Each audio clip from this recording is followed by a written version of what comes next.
Hey everybody, welcome back to Dana Disagrees. Do you think that women should be allowed to make decisions that govern society? Now, I really question that, and if you watch my content, you know that I really question that, and so that's what we're gonna talk about today.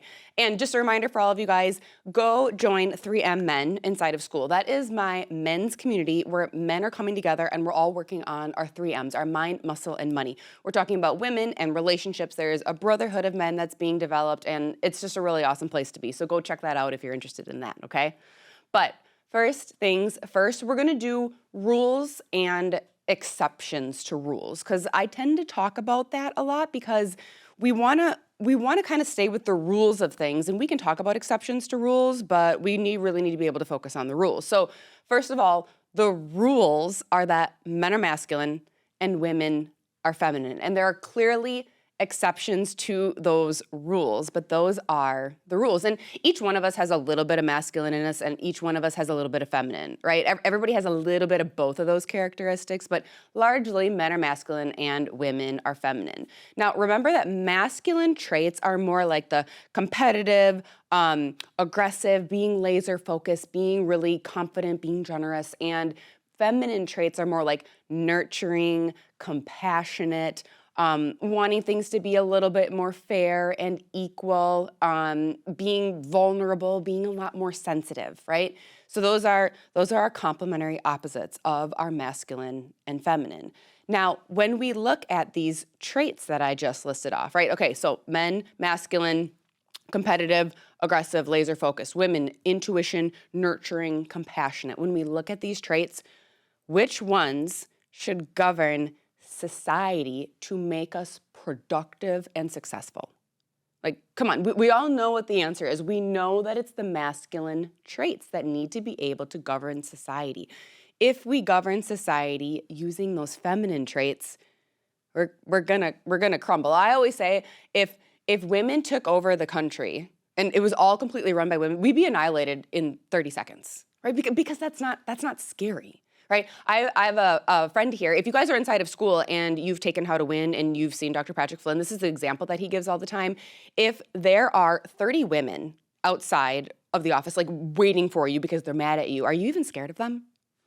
No, you just go up to them and you're like, ugh, whatever, get out of my way. But if there's 30 men waiting for you there, are you scared of them? Yeah, you definitely are, because it's a bunch of men. You'd be scared of probably one man being out there and waiting, right? And so we can't allow all of these feminine characteristics, which are normally what women carry, to allow us to govern society, okay? Society, and I'm talking about society as in like business and making rules for the country. If we're talking about the home, that's completely different, okay? The home can be governed in a more feminine way. That actually makes sense.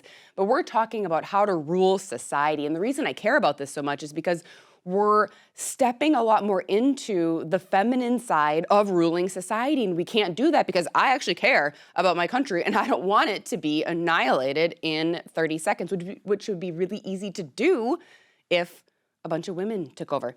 I don't want the future to be female. I don't agree with that. I want the future to be male and female in our respective roles, using our strengths and doing what works best for all of us. Now, women are very emotional. I mean, everybody's emotional, okay? But women are extra emotional, and lots of times that can really cloud our judgment around things. And there's a lot to be said about basing decisions on your gut and intuition. Women have a very powerful and strong intuition, and that can be really good for them.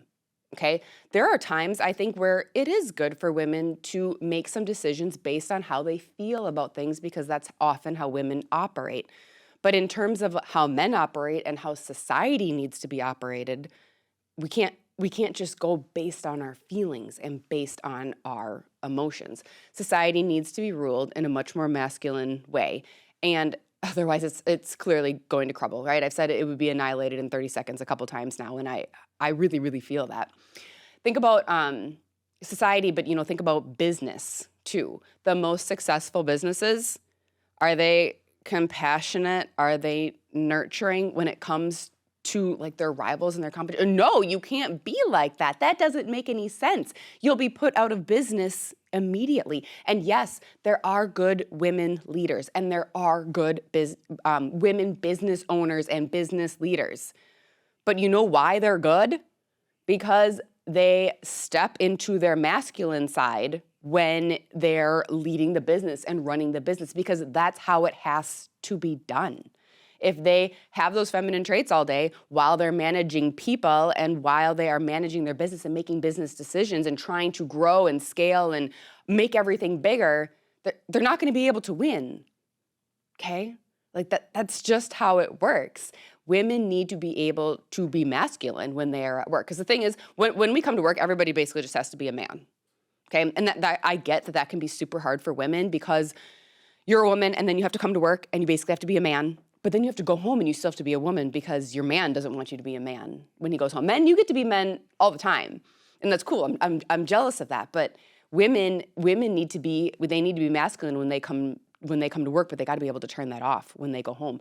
The problem when they go home, if they can't turn that off, is they stay masculine. They end up like butting heads with their husband, and that just is never really a good day. Now, women are often super emotional when they make decisions. Now, men tend to be a little bit more logical. Like I said before, everybody is emotional, and we all let our emotions get the best of us. But men tend to make decisions in a more logical way, and they tend to make a lot more decisions like quicker, like a lot more quickly, which is good, obviously, in society and in business. Women have to look at every single angle of every little possible scenario, and then maybe they're able to make a decision. But not before they talk to everybody about it, and not before they probably tell like 7,000 stories about something first, right? That's how women operate. Women are chatty. We don't make as quick of decisions. Men typically make the quicker decisions. And so that's just kind of another reason that I wanted to point out too, that society needs to be governed in the more masculine way. Could you imagine if there was a woman in charge, and, 1 week she's like, oh, yes, like, I really want to stick it to China. We got to go bomb them. And then the next week she's like, oh, never mind. Like, I just had my period last week. I was emotional. We don't really actually need to do that. Call it off. No big deal. Like, that's what we'd be dealing with all the time. I know that's a super extreme example. It just illustrates the point of what we're talking about here, on how women operate and women are thinking, and how women oftentimes let their emotions get the best of them. Now, that is how women are, and that's one of the things that makes us, women, is that we are a lot more feminine, and we tend to be a little bit, more chaotic. When you think about it, like, women are the ocean and men are the ship, and men have to know how they can ride the waves, because women can throw you for some loops, and it's the men's job to know how to lead. But then we need to be able to respect those roles when it comes to society and making decisions, and business and making decisions, that being masculine is the way to go in all of this. Feminine thinking, ooh, my hair got caught on that. And you know what? It's really cold in here, you guys, so I gotta take a drink of my coffee, because I have a hot one now today too. If you follow me, you know how much I love coffee, and I do iced coffee a lot, but now it's getting really cold. Honestly, I might need to pull a blanket here at some point, but oh, that's so good. Almond milk latte today, sugar-free vanilla, sugar-free hazelnut, all natural, everything here at the place that I'm at. Anyway, feminine thinking is also why people ended up wearing masks 5 years ago. That was crazy. If you follow me, you know what I think about that, and you know how crazy I think that was. It was because the feminine language was taking over society, and that wasn't the way that we need to be doing things. It was language like, well, don't you care about this person, or this is the right thing to do, or you're not doing it for you, you're doing it for others, as if you're supposed to care about that, right? That's all feminine language, right? You're a grandma killer, you might kill my grandma. Who cares though? This doesn't make any sense. That feminine language got us into a whole lot of trouble. And you know which party, if you live in the United States, you know which party has the more feminine language?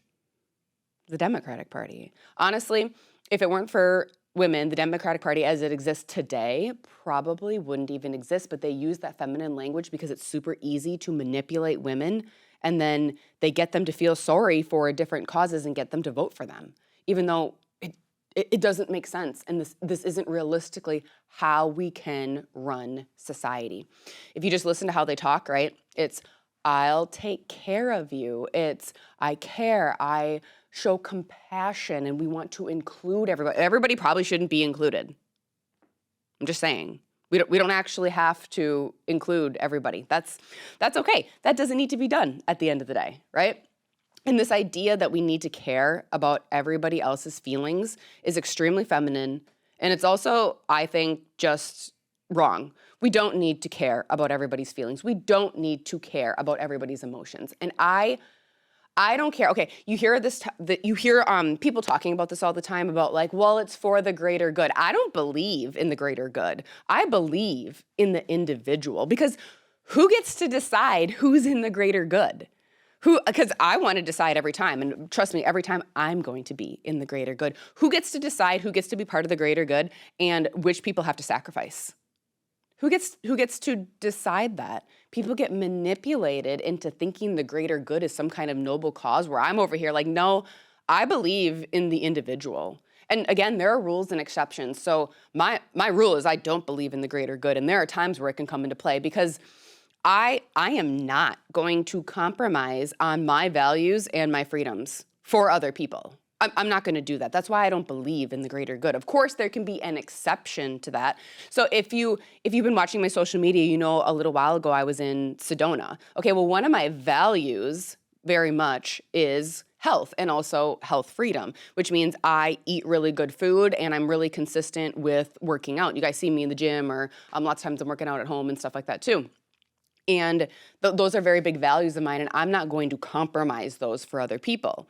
The only small exception that I made while I was on this trip is we had some pizza and I decided I would have that, and I actually didn't work out while I was on this trip. And that was my choice though, and I was okay with that, okay?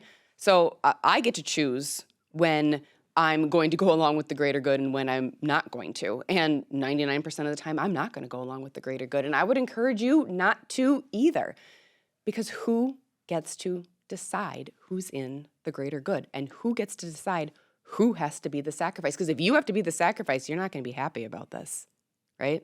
It's just kind of something to think about when it comes to politics and the language used around politics and men and women and how everybody speaks.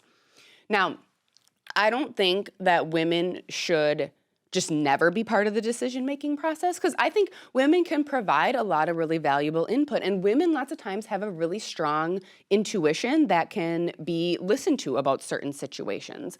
I think a woman's input, and from the feminine side, should be listened to, taken into consideration, but ultimately, whoever is the masculine person, they make the call on something, because they're going to end up making a better decision about it. So yeah, listen to what people have to say, but make the correct decision about it, because emotions can be a good thing in decision making, because it allows you to see a wide variety of outcomes, a wide variety of viewpoints. But at the end of the day, it's the black and white that gets it done. And we just have to keep that in perspective when we're making decisions that govern society and govern even businesses and things like that.